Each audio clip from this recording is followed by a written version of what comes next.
London's The Tube and New York City's subway are two of the most iconic public transportation systems in the world. Both carry millions and millions of people every day. But have you ever wondered how the two differ? Today, History Tea Time will show you the magic that happens behind the transportation scenes in England and America. Do support us with a like and subscribe for more sips of fascinating history. London Underground is one of the modern world's oldest transportation systems, carrying millions of people every day. It was the world's first underground railway, and it opened in 1863 in London. It was a means of reducing street overcrowding. It had subsurface lines which were built by digging lengthy trenches and laying tracks over it and covering it once again. In the beginning, steam trains were used by the railways. By 1870, the technology for tunnelling tubes deeper beneath London had been created, but it wasn't until the late 1880s, when electric power and secure lifts were perfected, that the first successful tube railway became feasible. Although there was curiosity about this innovative transportation method, investors remained wary. It took almost a decade for the next tubes to open. Subsequent plans faced financial difficulties, but an American financer's involvement provided assistance. The modern tube system's core was completed when these new interconnected lines launched in 1907. In 1908, the individual companies began collaborating to promote the system as a cohesive network under the name Underground. Over time, most of these companies merged, and the network grew as London's population increased.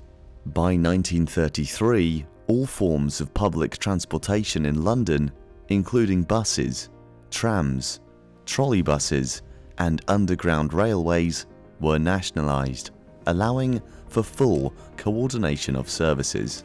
A comprehensive plan to improve and extend transportation services was created in 1935, but was interrupted by World War II.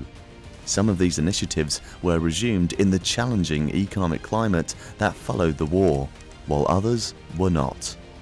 In 1943, a proposal for a new tube line was made, but due to delays, the Victoria Line did not start operating until 1968. The Jubilee Line, another new addition, was introduced in 1979, terminating in central London before being extended eastward in 1999. The tube also expanded to Heathrow Airport in 1977. In 2013, the Underground commemorated its 150th anniversary with a range of events, including a steam locomotive and 19th century carriages travelling through central London. Currently, the Underground comprises 11 lines and spans a distance of 402 kilometres, accommodating up to 5 million passengers daily. Some lines now operate all-night weekend services, which began in 2016. During peak hours, over 543 trains are in operation, and the fastest line can run up to 40 trains per hour. Like and subscribe for more sips of fascinating history. Now let's turn our attention to the Big Apple instead. The New York subway is used by around 4.5 million passengers each day, and it is the only rapid transit system globally that operates 24 hours a day, 7 days a week, apart from the PATH train that links New York with New Jersey and specific parts of Chicago's elevated train system. Despite being overcrowded and occasionally unclean, the subway remains a crucial institution for both New Yorkers and visitors to the city. The subway in New York City had its first run on October 27, 1904, with Mayor George McClellan at the controls at 2:35 p.m., marking the beginning of the city's new rapid transit system. Although London claims to have the world's oldest underground train system and Boston had constructed America's first subway in 1897, the New York City subway quickly evolved into the most extensive system in the country upon its creation. The inaugural line, operated by the Interborough Rapid Transit Company, covered 9.1 miles, stopping at 28 stations. Starting at City Hall in Lower Manhattan, the line went up the Grand Central Terminal in Midtown and proceeded west along 42nd Street to Times Square before concluding by traveling north all the way to 145th Street and Broadway in Harlem. Mayor McLennan enjoyed operating the train so much that he remained at the controls from City Hall to 103rd Street on opening day. At 7 p.m. that evening, the subway began public service, and over 100,000 people paid a nickel fare to take their first trip under the streets of Manhattan. IRT's service expanded to the Bronx in 1905, Brooklyn in 1908, and Queens in 1915. The subway has been administered by the Metropolitan Transport Authority since 1968.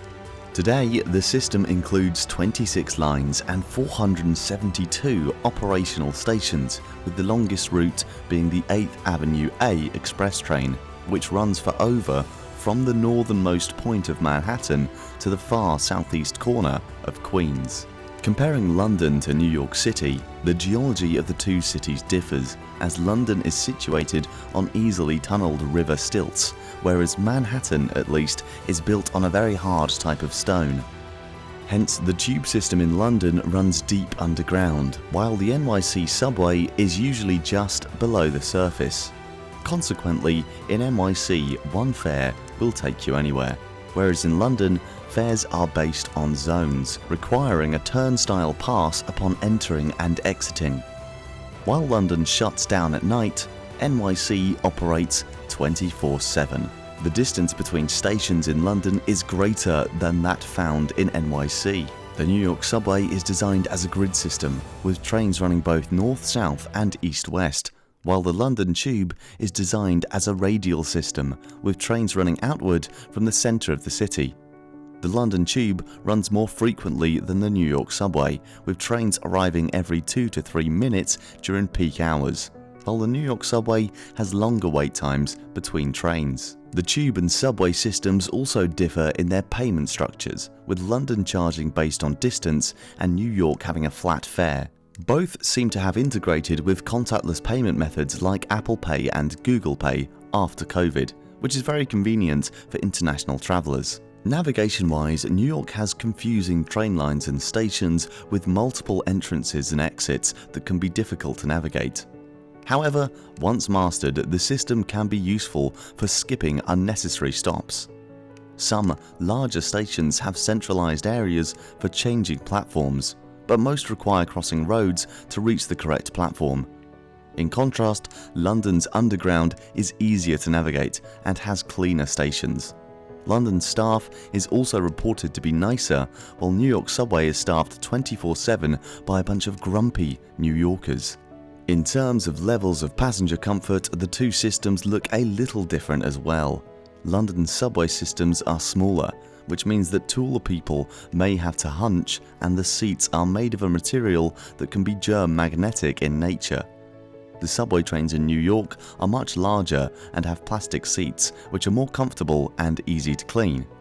The larger size also means that passengers can wait for the train in the cool, air-conditioned interiors, making the ride more pleasant. Additionally, the trains have room under the seats for storing luggage, which is convenient. For people with disabilities, the London Tube system is generally considered to be more accessible than the New York subway system. Many stations in London have step-free access, which makes it easier for people with mobility issues to use the system. The London Tube system is also known for its clear and easy-to-follow signage, which can make it easier for visitors to navigate the system. The New York subway, on the other hand, can be a difficult experience for tourists, but this is seen as the characteristic of the city, and New Yorkers take pride in it. A street vendor near the World Trade Center once charged tourists $30 for a hot dog, and many New Yorkers responded with comments such as, "It's your own fault if you get ripped off, be smarter, or leave." Despite its lack of sunshine, London has a well-developed public transportation system that outshines New York's. London's transportation system boasts frequent train service, a prioritised bus network, and a congestion charge for private cars driving in the city centre that funds public transportation projects. The cities of New York and London are similar in many ways, as they're both centres for finance, law, entertainment, and tourism. However, if significant changes are not made in New York, London may emerge as a more successful and vibrant city. So, which city do you think has the better underground train? Tell us in the comments below. Support us by giving us a like and a subscribe for more sips of fascinating history.